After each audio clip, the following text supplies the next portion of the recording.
Esta semana nos toca hablar de otro elemento, pero que es diferente a los anteriores que hemos visto. Ya vamos a ver ahora pene solo.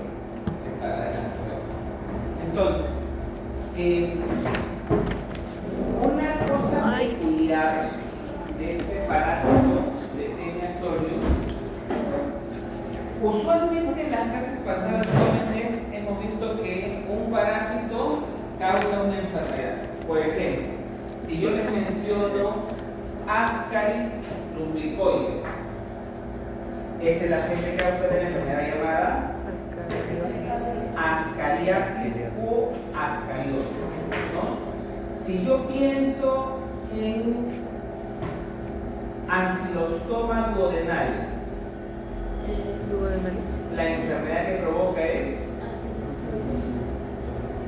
ancilostomiasis, ya, pero hay otra que es más conocida, ¿cómo se llama? Y empieza con U. No siempre el nombre coincide con el parásito.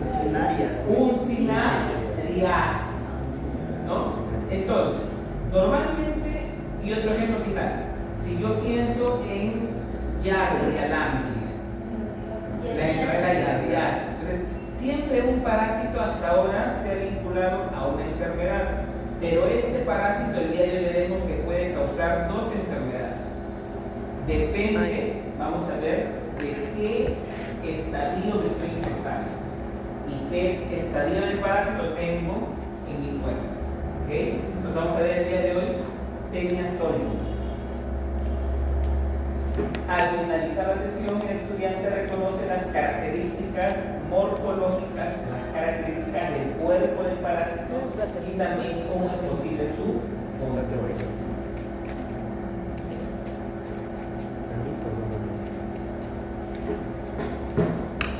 ¿Qué conoce de la solitaria? ¿Alguien ha visto alguna vez una solitaria? Parece una tripita. Es un platilín, es un gusano plano. ¿Okay? ¿Qué más? Miren esas fotos y la noticia que nos presentan ahí en la...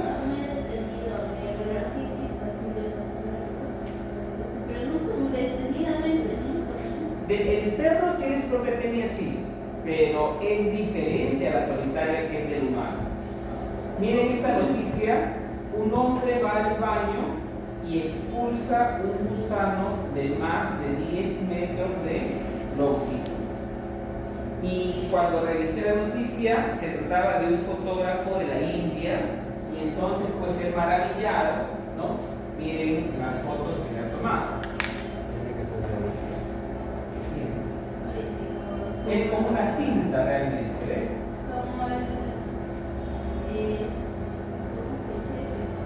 Como el fideo, el fettuccine, o fettuccine, sí. Es más, hasta el color, la consistencia viene del fettuccine, ¿ven? Un fideo cinta. Entonces, esto es un problema inclusive actualmente en nuestra sociedad, ya con menos frecuencia, pero igual es importante. ¿Okay? Vamos aquí a observar un video que nos hace una introducción sobre esta enfermedad.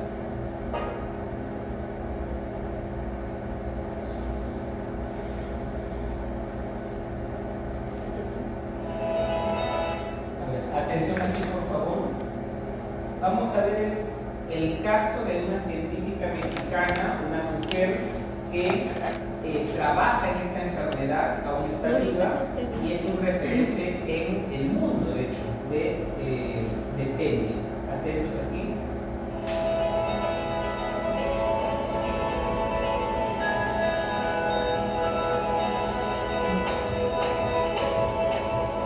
La doctora Ana Frisser-Steinbrunn es bióloga, egresada de la PAMA.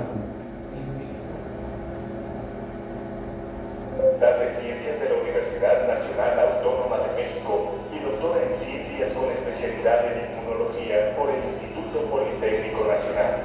Siendo bióloga y además dando clases de animalitos, de vertebrados, cisticercosis, sí, eso quiero yo.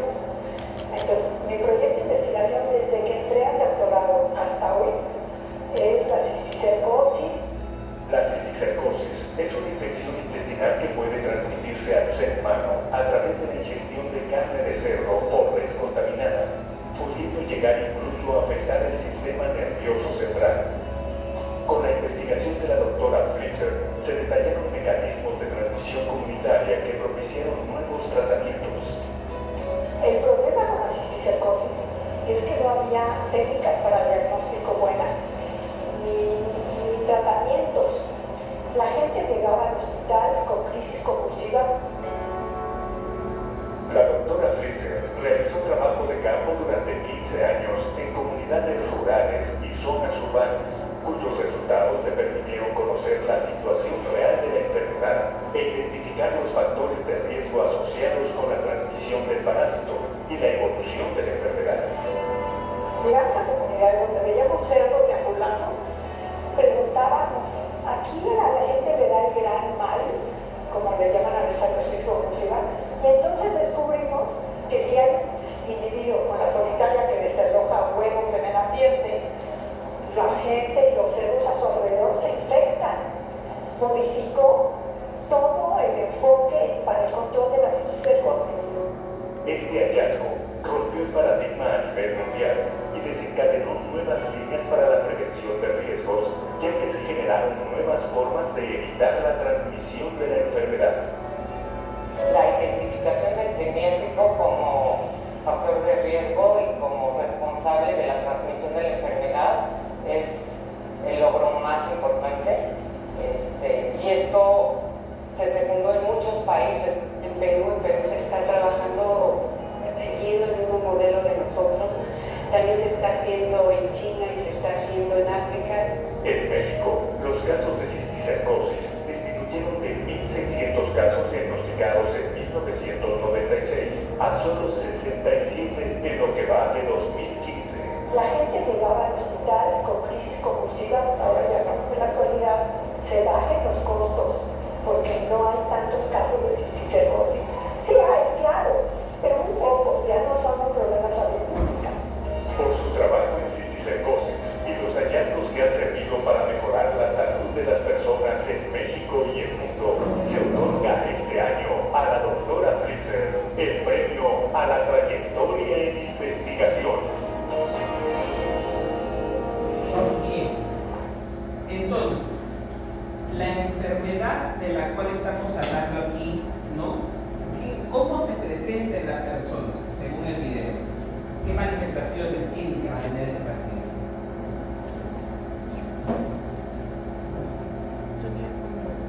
¿Cómo llegaba al hospital ese paciente? Convulsionados. Con crisis convulsiva, o sea, con convulsiones. Y esto porque vamos a ver que este parásito tiene una peculiaridad de que tiene una afinidad por localizarse en el sistema nervioso central, particularmente en el cerebro. De ahí que, vamos a ver luego, hay un cuadro clínico llamado neurocisticercosis, cuando esas larvas del gusano que vimos en el video se alojan en el cerebro. Y eso va a causar crisis convulsiva, parálisis, daño cerebral, etc. ¿No? Entonces, vamos a empezar. En esta lista nos estamos acompañando durante varias clases, ¿no? Estamos viendo los segmentos, pero el día de hoy vamos a cambiar, porque antes hemos visto a los nemátodos, que tienen un cuerpo cilíndrico. Vamos ahora a estudiar a los cestos, a un grupo de gusanos, ¿no? Llamados también tenias. Por ahí su compañera mencionó algo, ¿no? Ha visto quizás tenia en perros. Tenias hay varias, ¿no? Hay tenias de perros, hay la tenia enana que está en roedores, por ejemplo en ratas, en ratones. Hay tenia en peces también, ¿no? Hay tenia en los cerdos, y esta tenia de los cerdos es la que también afecta al humano, tenia solium, ¿no? Las reses, más bien, las reses tienen tenia saginata, ¿ok? Tenia saginata. Vamos a ver ahora las diferencias que hay entre saginata y solium, pero ambas pueden afectar al ser humano en este caso, ¿ya? Ahora, este gusano me dice aquí que se encuentra en el intestino, pero también tenia solium va a estar en otras partes del cuerpo. por ejemplo, en el cerebro, ¿no? Lo que estaba contando. Este parásito, en conclusión, puede estar tanto en el intestino como fuera del intestino en otras partes. Ahora, hasta la semana pasada hemos visto a los nemátodos, ¿ya? Y aquí me permito hacer un recordatorio breve. Cuando empezamos a estudiar a los helmintos, dijimos que había dos grandes tipos de helmintos. ¿Cuáles son? Los platelmintos y los nemátodos, ¿no? Que ya estudiamos. La diferencia fundamental es la estructura, la forma de su cuerpo, ¿verdad? El término platelminto, plati, significa plano. Entonces son gusanos de cuerpo aplanados dorso-ventralmente. En cambio, el nemátodo, si el platelminto es así, ¿no? Así aplanado, el nemátodo es cilíndrico. Es una diferencia importante. ¿Sí? Entonces, hasta la semana pasada vimos nemátodos y ahora veremos los platelmintos parásitos. Tienen un cuerpo aplanado, ¿ok? Y ellos no tienen, como los nemátodos, un sistema digestivo que había una boca, había un esófago, un intestino, un ano. En los nemátodos sí había un sistema digestivo completo, ¿ok? Pero los platelmintos no tienen eso. Los platelmintos son menos desarrollados que los nemátodos, evolutivamente, menos completos. Los platelmintos, entonces, como no tienen tubo digestivo, se van a nutrir por absorción. Su cutícula, su cuerpo está adaptado para absorber como una esponja nutrientes, proteínas, azúcares, etc. ¿Ok? Y fíjese este dato. La mayoría de estos platelmintos son hermafroditas. Y aquí hay otra diferencia, porque en los nemátodos, ustedes recordarán, había macho y hembra. ¿Se acuerdan? Aquí hay macho y hembra. Y había, es más, una característica entre ambos diferente. ¿Quién era más grande de los dos? La hembra. La hembra usualmente era más grande, ¿no? Entonces, ese dimorfismo había en los nemátodos. En los platelmintos, más bien al contrario, la mayoría son hermafroditas. Y ahora, si yo pienso, primero, ¿qué es ser hermafrodita? Ambos sexos. ¿Se puede convertir? Tiene ambos sexos. Presente en el mismo cuerpo ambas genitalia, tanto genitalia masculina como femenina. ¿Qué genitales, por ejemplo, se va a tener? ¿Qué órganos sexuales voy a encontrar en estos hermafroditas?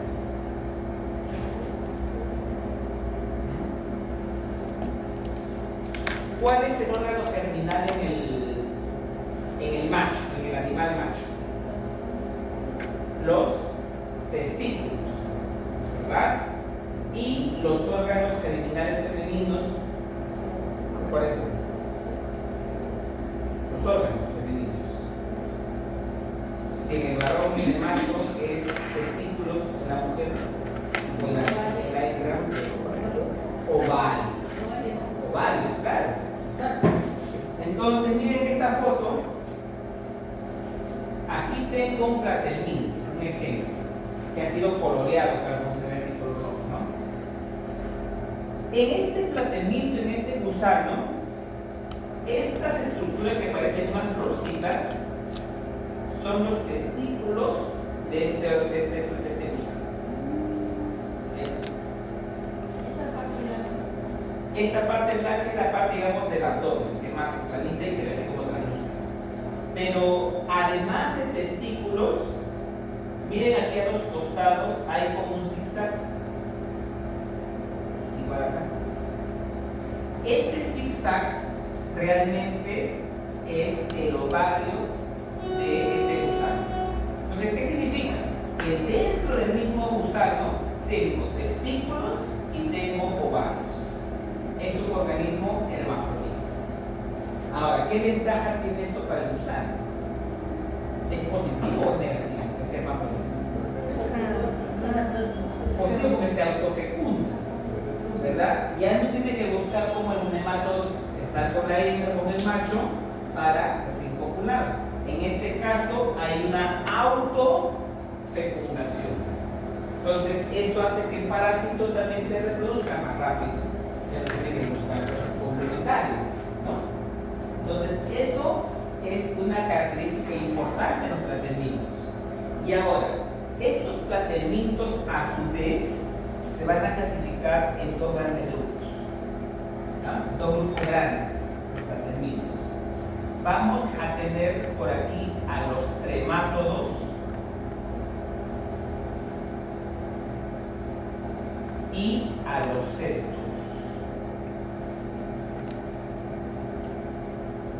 Son dos categorías de platelmintos. Esto que está aquí a la izquierda es un tremátodo, lo que les acabo de mostrar, tremátodo. Y esto que está a la derecha es un cesto. ¿Qué diferencia morfológica podemos reconocer entre ambos? De fondo negro es el cesto. A ver, colocamos diferencias. La segmentación. La segmentación, muy bien. En los céstodos hay unas divisiones, segmentos. En cambio, el tremátodo no. El tremátodo es uno entero. Es un cuerpo entero único. ¿Qué más? ¿Quién es más grande, evidentemente, de ambos? En longitud sería el cesto, ¿no? Entonces, los céstodos, que es lo que veremos hoy, son las famosas tenias, gusanos largos, ¿no? Y tiene segmentación. Entonces, esa es la diferencia en ambos, ¿no? Los tremátodos tienen un cuerpo no segmentado, entero, mientras que los céstodos sí hay estas divisiones, ¿no? Que pueden ver ahí. Los segmentos. Ahora, estos segmentos en los céstodos, ¿qué pasa aquí? ¿Ustedes cuál creen que es el inicio del gusano? ¿Este de acá o este de acá? ¿El de la izquierda o de la derecha? El de la izquierda, realmente aquí está la cabeza del gusano. Y conforme crece se va ensanchando más y más. Entonces, esta parte de aquí es la que está pegada al intestino de la persona, ¿no? Y este gusano se va a medir metros, ¿no? Este gusano. Entonces, ¿qué pasa? Cuando una persona o un animal tiene un gusano, esta parte que está pegada al intestino no se va a desprender fácilmente, está enganchado. Pero esta parte sí va, miren, hasta se rompe. Entonces, cabe la posibilidad de que con las heces salgan trozos de gusano, porque ya creció bastante y se rompe, es frágil. Y esto pasa a veces cuando ustedes van por la calle y ven en un parque o en algún lugar las heces de un perro que tiene trozos blanquecinos que se mueven. ¿Qué significa? Que ese perrito dentro, en su intestino está todo esto. Y solamente está rompiéndose el gusano y salen trozos en sus heces. Eso va a pasar en un animal, pero también en un humano. Puede pasar en un humano, ¿no? Si yo tengo una tenia de 10 metros, de 8 metros, de 6 metros, ¿cómo resolver su tenia? tendríamos que hacer una muestra de, a partir de la muestra de heces al microscopio y buscar huevos. Si es que hay huevos, es un indicativo de que hay un gusano en el intestino. Como lo que han hecho ustedes antes. Entonces, a menos pues que ya se enteren cuando botan un trozo de tenia, ¿no? También que puede ser. Bien, entonces, esas son las características generales de los platelmintos, ¿no? Vamos a enfocarnos en este curso, particularmente por lo que veo en el sílabo, solamente nos piden que hablemos de los cestos, ¿no? De las tenias, hoy y la siguiente clase. Ahora, vamos a ver, ahora sí ya empecemos a hablar de esta técnica. Miren esta foto. Aquí abajo usan como escala una regla de 30 centímetros. Entonces comparen, ¿no? Aquí está la cabeza justo del gusano, de la técnica. Y miren cómo está, ¿no? La longitud que tiene una foto real. Y esto me hace mucho recordar también, yo cuando estaba en la universidad también me contaba, ¿no? La técnica es larga, tiene 10 metros, 20 metros, etc. Entonces uno no lo cree hasta que no lo ve. Cuando yo acabé la universidad, me acuerdo, mis tíos me llevaron a Estados Unidos. Y en Nueva York hay un museo que es el Museo de Historia Natural, que es el más grande que hay en toda América. Es un museo grandísimo que no se termina de conocer en un solo día. La cosa es que en ese museo hay cada ciertas temporadas exposiciones especiales, no sé, de mariposas, de gusanos, etc. Pero aquella vez que fui en el 2015, había una exposición justo de microbiología y había un salón exclusivo de gusanos. Yo recuerdo mucho que era una pared grande, obviamente, del salón, y en la parte de arriba había un vidrio y había una técnica que empezaba de un extremo de la pared, iba al siguiente, bajaba, igual que eso, igualito así, pero iba de extremo a extremo de la pared. Y esa técnica decía ahí que la habían obtenido de un paciente de China y medía 20 metros. Entonces iba así, de extremo a extremo. Así de grandes son las técnicas. Y tener todo eso. La ventaja es que como que es delgadito, no ocupa mucho espacio, ¿no? Solo que es largo nada más, ¿no? La técnica.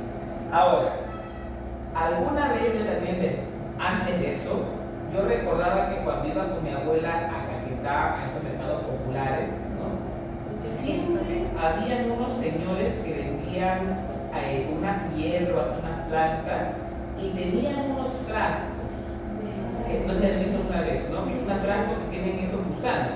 Eso también es una técnica, porque está todo bien enrollado, ¿no? Entonces ellos lo usan como una forma de, oye, mira, tú puedes tener esta técnica, entonces cómprame pues el producto, ¿no? Entonces también son técnicas, pero esas técnicas, esos señores no lo tienen de un humano, sino que es de una res o de un cerdo. Es más fácil de conseguir, ¿no? Entonces ahí está la técnica. ¿Cómo se emplea? O sea, ¿cómo se acopla el intestino? ¿Ese es el intestino? En el intestino. ¿Cómo se acopla? Vamos a ver ahora, en esta cabeza es toda una ingeniería para que la cabeza esté fija al intestino. Y tu pregunta, yo me imagino, y tiene mucho sentido porque uno pensaría, ¿no? ¿Cómo algo tan pequeñito puede soportar algo tan grande? Porque se podría romper por el peristaltismo, etc. Pero esta cabeza es toda una ingeniería. Hay una ingeniería biológica ahí, propia del gusano, para poder sostenerse. Ahorita llegamos a él. Estos gusanos pertenecen a un género, a una familia que es el género Taenia. Tenemos tres tenias principales, ¿no?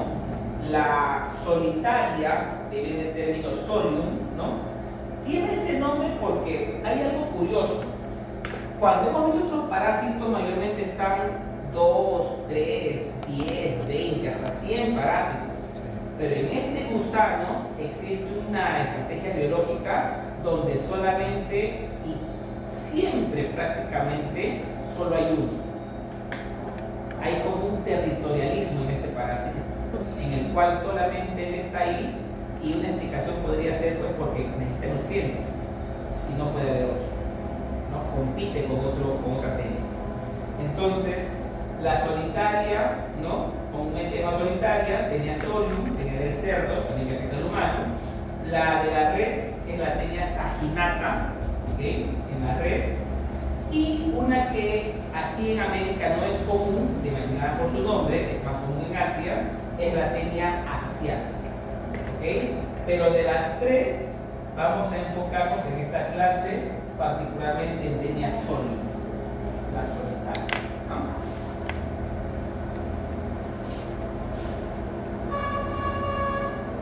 Miren esta nota.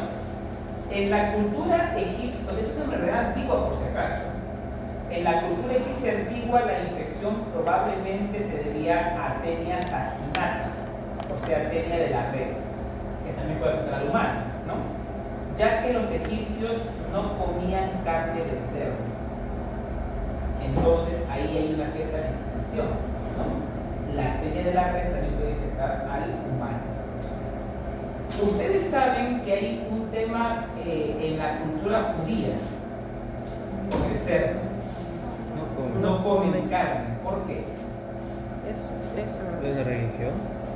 ¿Cuál es la religión? Ya, pero ¿cuál es el sustento de eso? Y tiene que ver con eso. Ajá, ellos consideran que el cerdo es un animal impuro, sucio. Y precisamente porque tiene que ver con ese tema de los parásitos en el cuerpo. Entonces, por el vínculo del cerdo, obviamente que no es por la tenia, no son por otras razones también, pero consideran al cerdo como un animal sucio, impuro.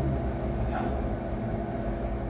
Ahora, este gusano que aquí estamos viendo tiene 3 partes en su cuerpo, tiene una anatomía, ¿ya? Y para eso es que he traído aquí esto. Está sin ojos, porque esto lo elaboraron mis estudiantes de otra universidad de enfermería, porque yo la tarea que les dejé fue: ustedes tienen que ir a la comunidad a dar educación. Entonces, si yo voy a una comunidad, a una, no sé, pues voy a Manchayo, y le habla a la señora con una PTT, ni caso me va a hacer. En cambio, si yo le muestro esto que le llame la atención, me va a prestar la atención, me va a escuchar, ¿no? Bueno, aquí se le ha caído un ojo, me va a pegar bien, ¿no? Salsa de leche hubiera sido más real. ¿En cuál, perdón? Perdón. Fideos en el fettuccine con salsa. Bueno, claro, pero es un poco pequeño, pero sí. Vamos a imaginar que es el fettuccine. Miren, entonces, este organismo, ¿no?, tiene 3 partes. Una cabeza, que es la parte pequeñita que vimos aquí, ¿no?, muy pequeña.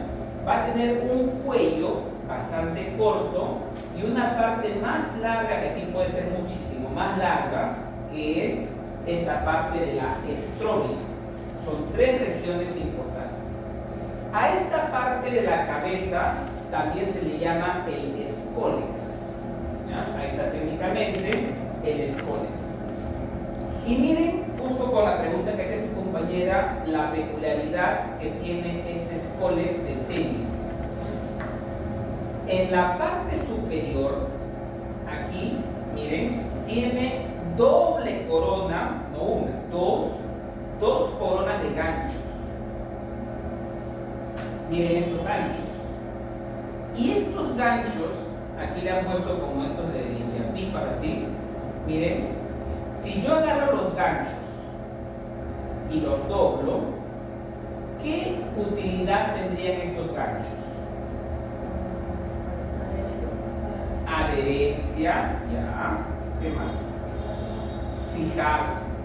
Estos dobles ganchos, una vez que lleguen al intestino, así, van a estar como un ancla. Estos son filudos, son proteínas fibrosas, filudas, que van a estar ahí enganchadas. Pero como hay una doble corona, hay un doble soporte, un doble agarre. Entonces, esto va a estar así penetrado en el intestino. Entonces, el gusano ya está fijo ahí.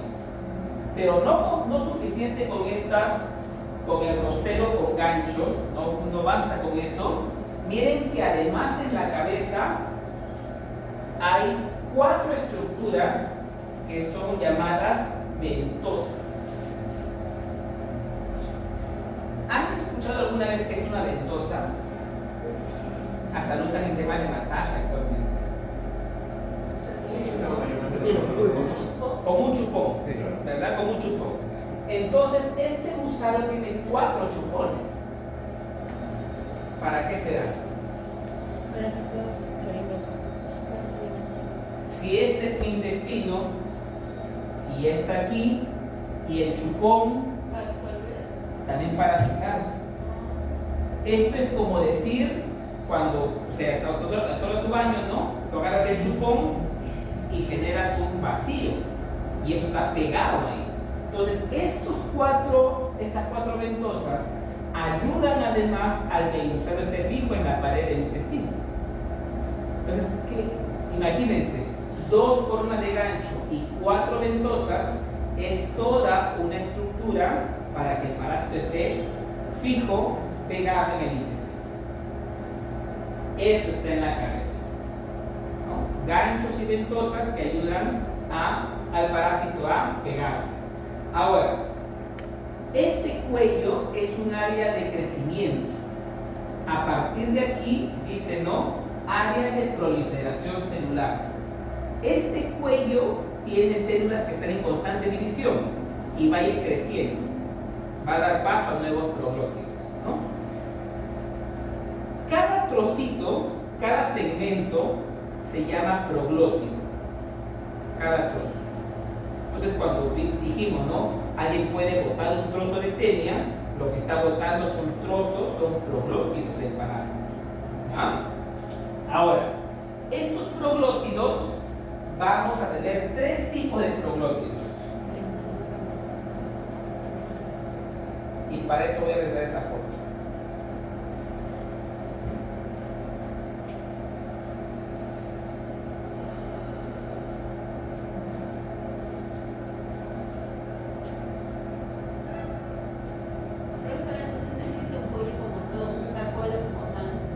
No hay una cola como tal, sino que esa cola va a ir creciendo y va a ir avanzando.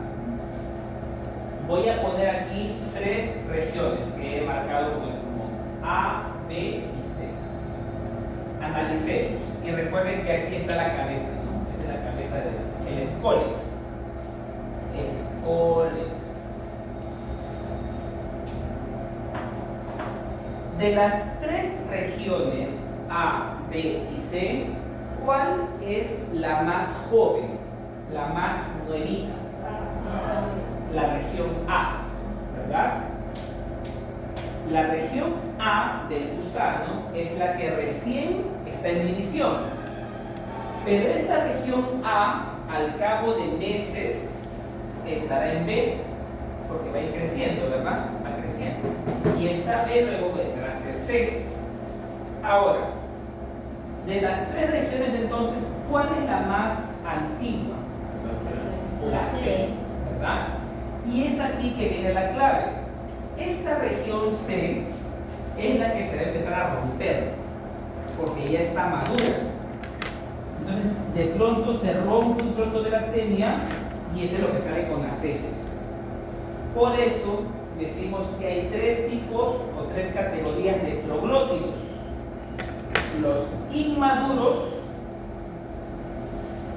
que son los más nuevos, ¿no? Inmaduros, los maduros y los grávidos.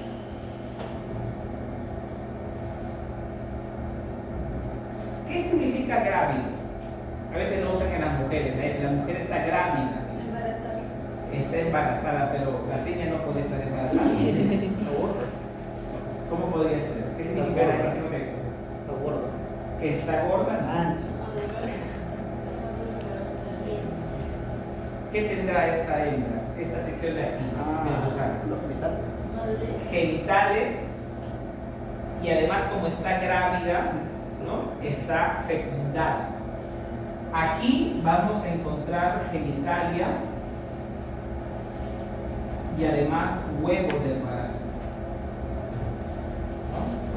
Entonces, hay toda una estructura pues, en este gusano, ¿no? Esos trozos grávidos son los que tienen la genitalia y también los huevos para la reproducción del parásito.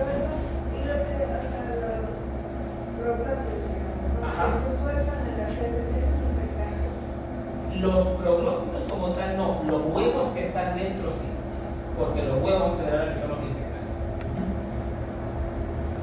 Miren, solamente por mencionar lo que les comentaba hace un rato, como es hermafrodita, dentro de cada proglótido, dentro de cada segmento, miren lo que hay. Dentro de cada, ese cuadrado es un proglótido. Dentro está, miren, hay testículo, hay ovario. Entonces, ahí dentro del mismo proglótido hay una fecundación, ¿no? Esa es una diferencia importante.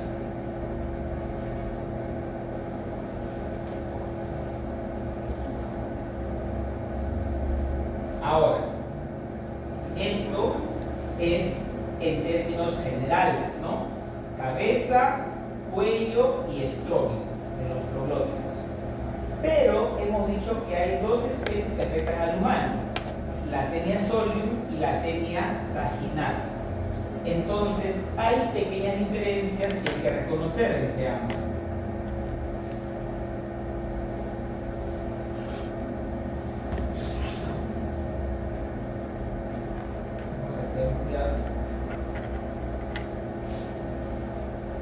Primero, comparemos el escólex de Taenia solium, que a la izquierda, este es Taenia solium y este es Taenia saginata.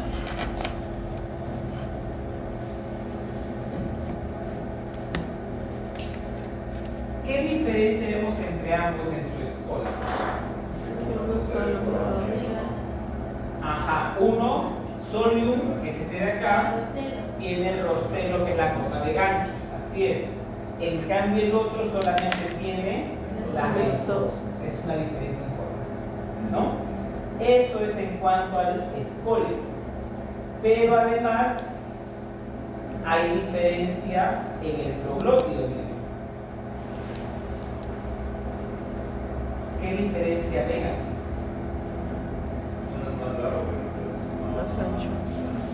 Uno es más largo, en este caso saginata, su proglótido más largo, ¿ok? ¿Qué más? Tiene un cordón nervioso Y el cordón nervioso y el conducto excretor. De hecho, en ambos hay cordón nervioso, solamente que otros no lo han dibujado. En ambos hay. ¿Qué otra diferencia hay? Las terminaciones de... ¿Las ramificaciones de qué? Miren qué es lo que señala eso negro. Los poros. No. El poro igual tiene un poro cada uno. ¿Qué es eso negro ramificado? El útero, así es. La diferencia, además del rostero, ¿no? Es el útero. El útero de Taenia solium, ¿no? Es más corto y con menos ramificaciones. Tiene ramificaciones, sí, pero menos. En cambio, el Taenia saginata tiene muchas más ramificaciones, es más ramificado. Eso es otra diferencia. Entonces, cuando yo tengo un paciente y quiero diferenciar, ¿qué Taenia es? ¿Es solium o es saginata? Tendría que ver al gusano, tener al gusano para poder diferenciar sus proglótidos al menos, ¿no? Entonces, eso es la diferencia. Además que de los dos, el más grande es la Taenia saginata, miren, puede llegar a medir hasta 12 metros, ¿no? Entonces, ahí viene una diferencia entre ambos, el escólex y las ramas del útero, ¿no? Cuando se pega al intestino, el rostro no se hundiría. Se hunde, claro, atraviesa. En este caso, Taenia saginata, como no tiene rostelo, con sus ventosas suficientes para poder pegarse al intestino. Pero, o sea, eso ya estaría así pegado con el medio, estaría su rostro. En el caso de saginata no tiene rostelo. En el caso de Solium sí, en solium sí. en esa forma. En el caso de solium quedaría así, lo veríamos así, pero dentro, en el intestino estaría así. Se lo voy a ver así. Entonces, vamos a ver aquí el ciclo de vida de este parásito. y nos vamos a ayudar de un video.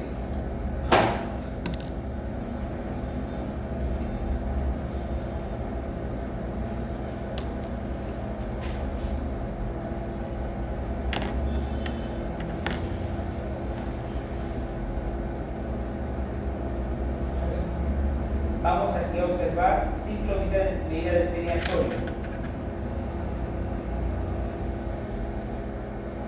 Supongamos que un humano tiene su pene en el intestino, ¿no? Eso que está ahí es el adulto de teniasólido, ¿no? El gusano, el adulto, ¿no? En el intestino delgado del cerdo.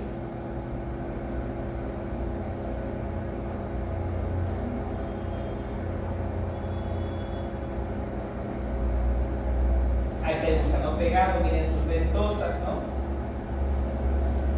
Entonces, esa persona, cuando defeque en el medio ambiente, dijimos que salen proglótidos, ¿verdad? Trozos. Y dentro también hay huevos. Entonces, los adultos van a poner huevos de teniasólido.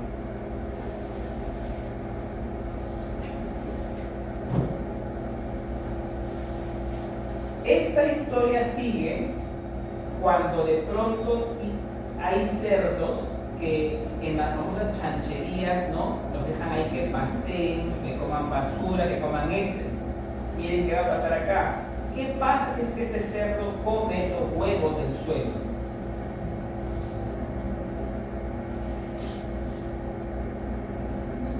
Ingresa el huevo al cerdo.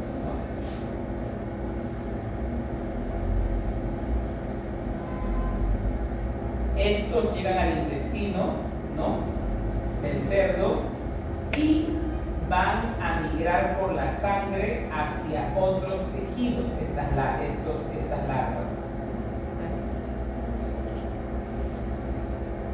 Miren, entonces del huevo sale otra estructura, la forma larvaria. Esta larva del huevo va a madurar un tercer estadio que es la larva. Y esta larva se llama cisticerco. Para que tengan una idea, el cisticerco es como un tamaño de un arroz, ¿ya? Como un arroz pequeñito es. Y ese va a estar en la musculatura del cerdo, por ejemplo, ¿no? Ahora, ahí está, ven, miren. Entonces imagínense ustedes que un día comen cerdo no muy cocido con cisticercos, que parecen unos arrocillos. No, es diferente, es diferente. Confunde, pero es diferente. Porque esto es visible, en cambio la triquina no. En este caso, ¿qué pasa ahora cuando una persona coma esta larva del cisticerco? Comes el cisticerco, llega al intestino y se va a desarrollar el adulto. Entonces, ese es el ciclo de vida del gusano, ¿no? De adulto, libera huevos, sale la larva, ¿no? Y madura nuevamente a adulto, al cisticerco. ¿Ok? Entonces, en resumen, adulto, huevo, larva. Y de la larva nuevamente sale el adulto. Pregunto, nosotros los humanos, de estos tres, ¿cuáles podemos tener? Adulto y huevos en el intestino, ¿verdad?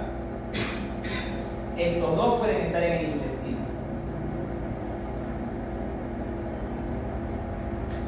¿Y qué más podemos tener?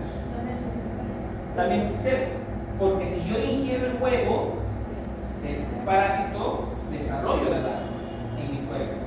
Pero esto no va a estar en el intestino. La larva es extraintestinal. Va a estar en otros tejidos. ¿Ok? Entonces, como el humano puede tener adultos y larvas, es que se desarrollan dos enfermedades diferentes, veremos ahora. Por eso al empezar acá me dije, ¿no? Este parásito causa dos enfermedades. Depende qué es lo que tengo. ¿Tengo al adulto o tengo a la larva? Como siempre, Perú, en un lugar privilegiado, ¿no? de la epidemiología, esta parasitosis está más común también en lugares pues, de las zonas tropicales, ¿no? La temperatura, el suelo juega un rol importante, además también temas sanitarios. En los parásitos la higiene es fundamental. Un lugar donde no se asegura agua y desagüe, van a haber parásitos. Estamos bien en casi a la misma altura, pues, con mismas condiciones que de África y Asia también, la India, por aquí, por ejemplo. Esto porque mayormente ocurre cuando no hay desagüe, cuando hay un manejo inadecuado de especies humanas. Yo, por ejemplo, paciente que tengo tenia, ¿no? Defeco a campo abierto o las heces alcanzan el suelo, van a contaminar alimentos, agua, etc. Y también el consumo de cerdo.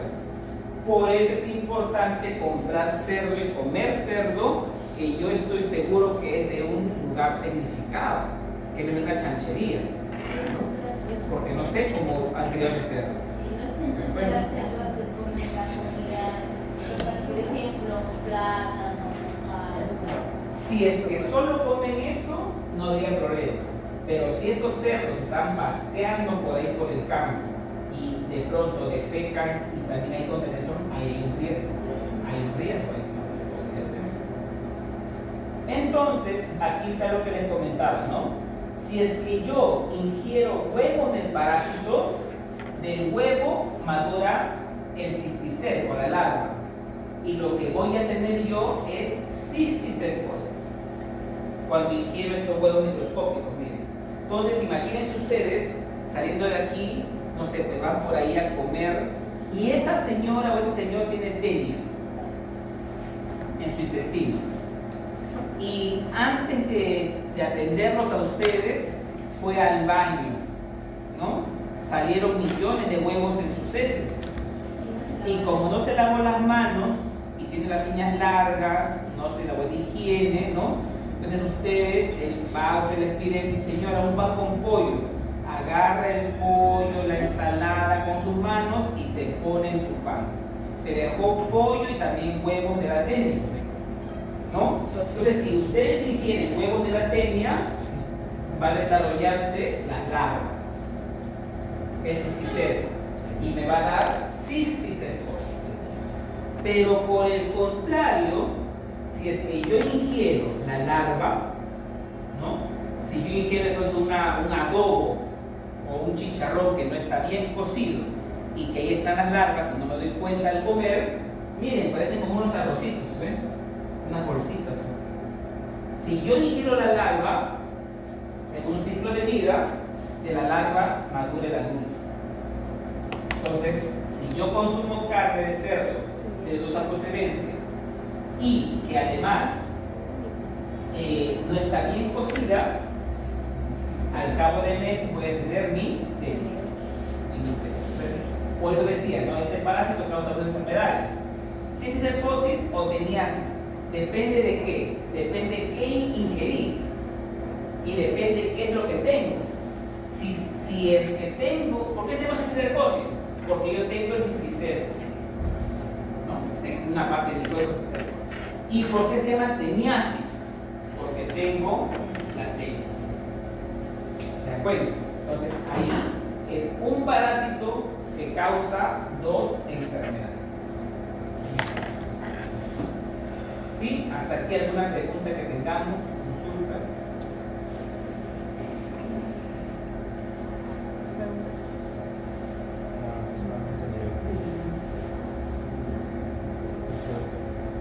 ¿La clase hasta qué hora es?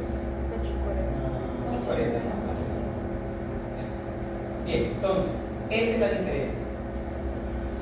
Yo cuando estudiaba, me acuerdo mucho, mi profesora nos contaba que antiguamente, en la época de los 80, que ella pues todavía ya era profesora, hasta en los 80, en la sierra, especialmente en Ayacucho, nos contaba, a la gente le gustaba comer la carne con arrocillo. Porque dice que cuando comían la carne sentían algo agradable, que era como que masticas y revientas algo. Entonces, la gente, sin saberlo, en esa época, estaban comiendo carne con cisticercos. Miren, son visibles, de hecho. Miren, ahí está la carne, ¿eh? Tiene forma de arroz. Entonces, esto, aquí está la larva, y si yo consumo esto, va a desarrollarse el adulto de gusano.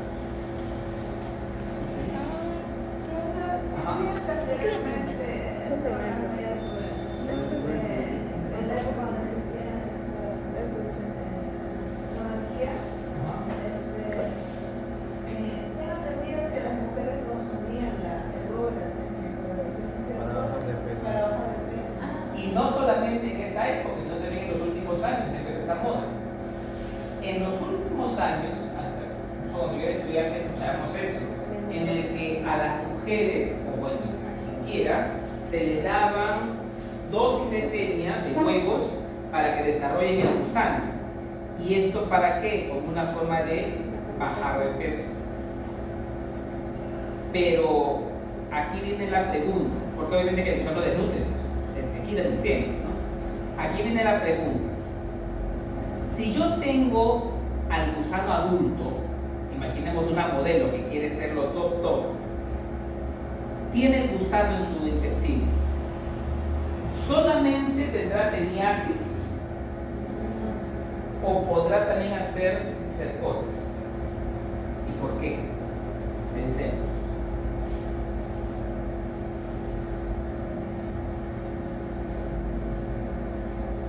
La mayoría solo tenía. Tenías comentarlo.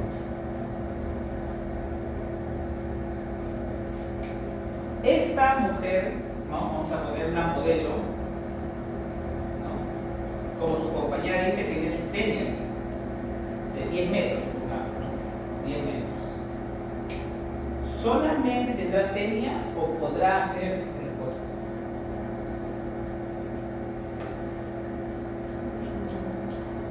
Porque la tenia como que no hay problema, porque se puede convivir con ella, ¿no? Totalmente va a molestar. Pero podrá hacer esa mujer esas cosas. Puede ser que en algún momento un fragmento de los prolongativos pueda salir al transigir o pueda salir y hacer una parte intestinal. Eso es imposible porque solamente salen con las heces los prolongativos y huevos. El agua no es en el intermedio. Es que el intermedio. Ya, pero aquí tengo adulto. Solo tenías Tenías. O sea, en teoría podría ser que Ya, les doy una pista. Esta mujer sí puede hacer cosas. Sí. ¿Por qué y cómo? Miren este gráfico y comparen. Sí puede hacer. Y de pronto empieza en la pasarela y empieza a conclusionar.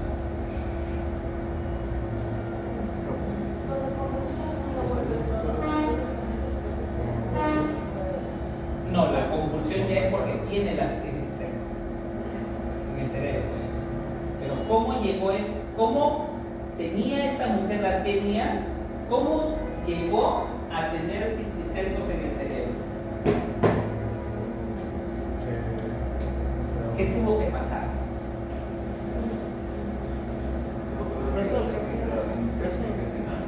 ¿Qué pasa si usted dijo que la tenia es un parásito territorial, ¿no? ¿Qué pasa si una persona que tiene tenia se vuelve a infectar con más huevos de tenia? Aclárame la idea, está bien, pero Sí. aclárame la idea. ¿Qué pasó con esta mujer?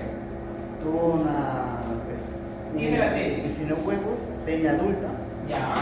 Ya me imagino que al momento de defecar no se lavó las manos. Exacto. Aquí del gusano adulto salen huevos, hemos dicho, ¿ven? Libera huevos. Entonces, esta mujer que tiene la tenia, salen huevos, no hay una buena higiene de las manos, hay que ingerir huevos. Y entonces desarrolla ahí el cisticerco. Es por eso que entonces lo peligroso más allá de la tenia es la cisticercosis. Una persona puede tener tenia y también cisticercosis, porque puede autoinfectarse. Bueno, cisticercosis está en la musculatura. En músculos y en ¿Cómo cerebro. pasa la musculatura si está conectado? Muy buena pregunta, porque recuerden que hay una circulación de la vena porta hepática y esa circulación pasa al torrente general, entonces el gusano viaja. Pues. Es una cosa bien interesante aquí esto. Pues una persona puede tener el adulto y también autoinfectarse con el huevo y desarrollar la lana. Entonces puedo tener yo teniasis y además cisticercosis. Cuando la larva está en la musculatura se queda como larva, ¿no? Claro, se queda acumulada porque ya no puede madurar. Ya no puede madurar. A menos que hagamos, pues, ¿cómo se llama esto? Canibalismo, ¿no? Entre humanos, que eso no ocurre. Pero sí puedo comer yo la carne del cerdo que está en la larva y desarrollo el adulto.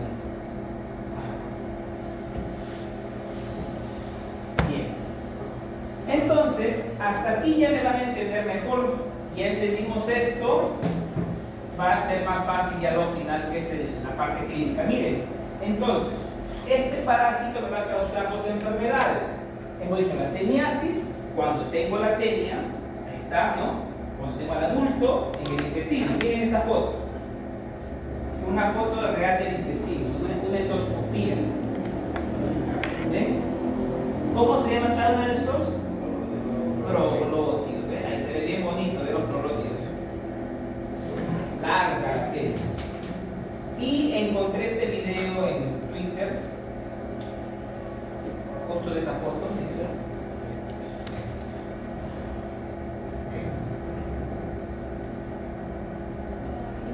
Miren cómo se mueve. Con esta foto ya no van a olvidar, pues un platenito, un gusano plano, ¿no? Plano. Yo siento que se mueve. Entonces, ahí está la tenia en el intestino, ¿no? Entonces, este paciente que tiene tenia, y aquí está la cabeza, miren, los ranchos, las vetosas, esto es un paciente con tenia. Y en el video inicial llamaban al paciente teniásico. Paciente teniásico, o sea que tiene la tenia. Esto importa mucho en la prevención. Cuando yo en una comunidad identifico un paciente teniásico, ya es un gran avance, porque ese paciente libera huevos que pueden infectar a otros. Este paciente, controlarlo es controlar la infección, hasta en las casas. En el caso de tenia solium, la infección suele ser asintomática o leve, no hay gran problema, ¿no? Va a tener dolor abdominal la persona, náuseas, ¿no? Anorexia en muchos casos, se va a perder peso, ¿no? Porque el parásito desnutre también a la persona. Y como les contaba, en las heces pueden salir trozos del gusano. Eso cuando hay teniasis, ¿no? Tengo al gusano, al adulto, en mi intestino. El tratamiento para el paciente teniásico, tenemos aquí dos medicamentos, ¿no? El praziquantel, ¿no? Y el albendazol. ¿Ok? Aquí la dosis va a variar, ¿no? Una sola dosis para teniasis, ¿no? Pero, ojo, cuando hay cisticercosis, miren esto, el tratamiento es prolongado, son 29 días, ¿no? Bueno, un mes de tratamiento para cisticercosis, es más prolongado, pero para tenia solamente una dosis, ¿no? Después, para el en el caso de albendazol, ¿no? Aquí también es un tratamiento más prolongado, en este caso en niños hasta 30 días y en adultos de 3 a 5.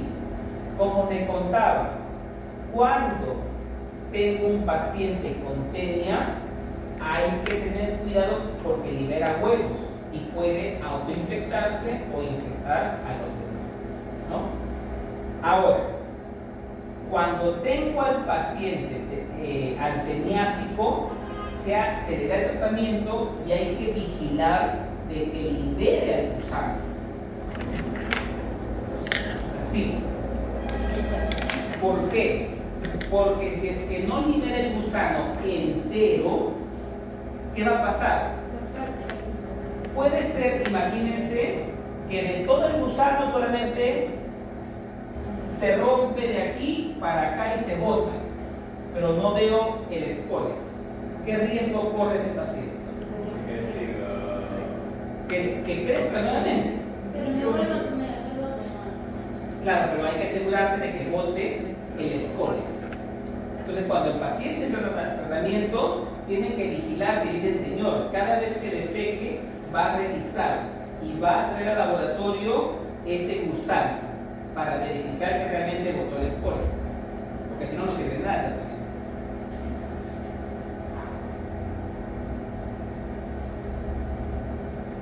Y el otro cuadro que les contaba es la cisticercosis, ¿no? Cuando tengo la larva del gusano. Y esta larva puede estar en el cerebro. Miren, tomografías. Miren esos puntitos blancos que hacen ahí. Son huevos. Son las larvas de parásito, ¿no? Y aquí está, miren, es más, aquí está la larva como una bolsa y dentro está el gusano, el juvenil. El problema con la cisticercosis es que puede también conducir hidrocefalia, aquí ven, una inflamación, porque ocupa un espacio el gusano, no solamente en cerebro, sino también en el ojo. Por eso es que en la cisticercosis se puede llamar también neurocisticercosis, cuando está en el sistema nervioso central y espacio del cerebro, en el cerebro, ¿no? Miren aquí, este es un corte del cerebro y ahí están las larvas, no una, decenas de larvas.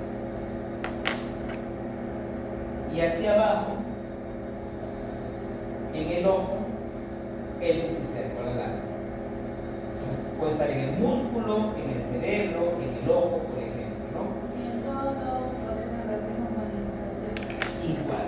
Pero vamos a ver justo aquí cómo se comporta en el sistema nervioso. Miren. En el sistema nervioso, lo más común es esto: la neurocisticercosis. Va a causar convulsiones, presión cerebral, dolor, ¿no? Vómitos, y también puede causar hidrocefalia. Cuando el cisticerco está en el ojo, pérdida de visión, uveitis, que es inflamación de la uvea en este caso, ¿no? A nivel muscular va a causar dolor, contracturas, se va a calcificar el gusano también, ¿no? Y puede estar también en la piel, ¿no? Causando nódulos o inflamaciones. Pero de estos cuadros, el más común es la neurocisticercosis, ¿no? Neurocisticercosis. Ahora pregunto, ¿se podrá aquí extirpar, sacar los gusanitos, darlos uno por uno del cerebro? Sería súper complicado, porque no están en la superficie, pero están dentro, miren, en el parénquima. Entonces, no podría pues salir del cerebro y empezar a escarbar ahí, ¿no? Sí, sería imposible prácticamente. Aquí el tratamiento, lo que se hace es, el tratamiento para la larva es lograr que se calcifique, que se muera en el lugar que está, ¿no? Calcificado, ¿no? No puede haber parálisis. Puede haber parálisis, hemiplegia, convulsiones, puede haber, hasta inclusive se ha reportado problemas en el habla. Hay personas que pierden la capacidad de hablar por este parásito, porque está en el cerebro, ¿no? Entonces, ¿cuál es el problema aquí? El problema aquí no es solamente de que el parásito está ocupando un espacio, sino que hay una respuesta inmunitaria y eso conduce a una inflamación. Y entonces, aquí en el tratamiento de la cisticercosis hay que atacar por 2 vías. Primero, reducir la inflamación usando corticoides y lo otro es combatir al parásito, ¿no? Para el parásito ya conversamos, se usa el albendazol y praziquantel, ¿no? Pero para el caso de controlar la inflamación, ¿no? Aquí prednisona o dexametasona, ¿no? ¿Esto por qué? Porque cuando yo ataque al parásito me ve la inflamación. Entonces, para evitar eso es que se usan estos corticoides. Esto es diferente a la teniasis, ¿no? En vez de que ya no se usan corticoides. Y miren que para cisticercosis les contaba que el tratamiento es más largo, 1 mes prácticamente de tratamiento. ¿Cómo diagnostico? Ya para ir terminando, miren, lo más fácil va a ser parasitología de heces, ¿no? Si una persona tiene el gusano adulto, dijimos, va a liberar huevos en las heces. Este es el huevo característico de Taenia shortleaf. Miren, es una forma bien esférica y tiene estas radiaciones. Y miren, curiosamente, dentro del gusano, dentro del huevo, perdón, están los ganchos del gusano. Están sus ganchitos. Ahora, lo más fácil de diagnosticar va a ser cuando tengo la tenia, porque salen con las heces de los huevos. ¿Ok? O también les contaba, puede salir trozo de la tenia. Miren, aquí está, ¿ven? Una muestra de heces con tenia. O sea, es visible. ¿Se dan cuenta? Están las heces y son trozos blanquecinos de la tenia, los proglóticos.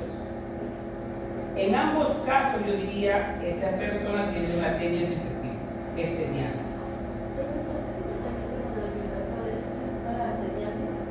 Y cisticercosis también, para ambos. Ahora, la pregunta sería, esto es fácil, porque lo puedo ver, pero ¿cómo sé si un paciente tiene cisticercosis? Tomografía, la parte clínica, porque este paciente no necesariamente va a liberar huevos en heces. Puede ser que solamente tenga la larga en el cerebro y no tenga la tenia. Poco a poco le va a doler. Puede ser progresivo, pero ¿y qué tal si aún no hay clínica? Algunos son asintomáticos. Algunos pueden ser sintomáticos o porque están en la etapa reciente de la enfermedad. Entonces, en esos casos, para cisticercosis es que tenemos pruebas serológicas. A partir de sangre, buscar anticuerpos contra ese parásito. Una forma más, digamos, efectiva de diagnosticar. Ahí también es un kit, en este caso hay muchos, aquí les puse uno, técnica de ELISA. Voy a buscar anticuerpos de Teniasolium en ese paciente. Si tiene anticuerpos, este se infectó, ¿no? Que tiene la larva posiblemente. Entonces, después de la serología, se hará la tomografía. Porque también ustedes tienen que valorar algo. No es que de buenas a primera, señora, vamos a hacer una tomografía, con lo carísimo que es, o sea, y si no tienen, entonces preferible hacer un mero tamizaje con serología y ya después se confirma con la imagen. Prevención de la enfermedad, higiene. Higiene de la persona, higiene de los alimentos y de los animales. Especialmente lo que les contaba. Si esta persona tiene la tenia, está defecando y dejando huevos que después viene el chanchito, chanchazos, ¿no? Y come las heces, se infecta. Aquí va a haber cisticercos en su carne. Otra persona después comerá esa carne, ¿no? Y se infectará y desarrollará la tenia. Es un ciclo realmente, ¿no? De infecciones. Es más, en los frigoríficos formales, siempre hay un veterinario que cuando matan un cerdo se hace una inspección para descartar que tenga cerdos. Y finalmente, pues entender cómo funciona el tratamiento, ¿no? El albendazol lo hemos repetido todas las clases, ¿no?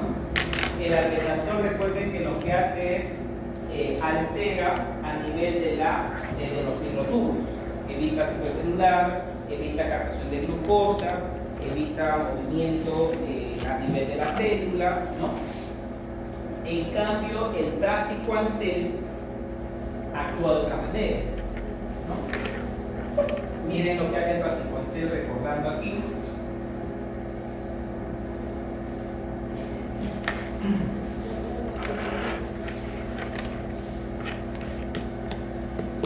El praziquantel lo que genera es un estrés por el calcio, ¿ya? Ingresa, se aperturan los canales de calcio e ingresa grandes cantidades.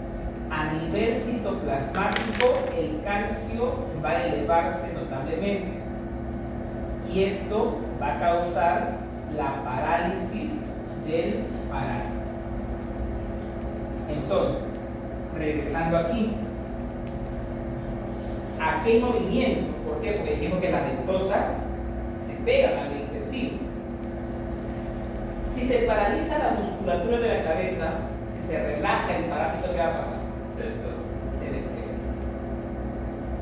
¿De acuerdo? Porque esto, para que haya ese pegamento, tiene que estar el músculo ahí, contraído, pegado, y también los ganchos. Entonces, cuando le doy el praziquantel al paciente, se relaja la cabeza del parásito y se va a desprender. Entonces, después que le doy el praziquantel al paciente, ¿no? Hay que también purgarlo para que expulse todo el gusano, ¿no? Bueno, entonces, esto es por la parálisis del gusano. ¿Okay? Muy bien, entonces esto es la historia de tenia, que puede causar teniasis y también cisticercosis. ¿Ok? Hasta aquí preguntas, consultas que tengamos.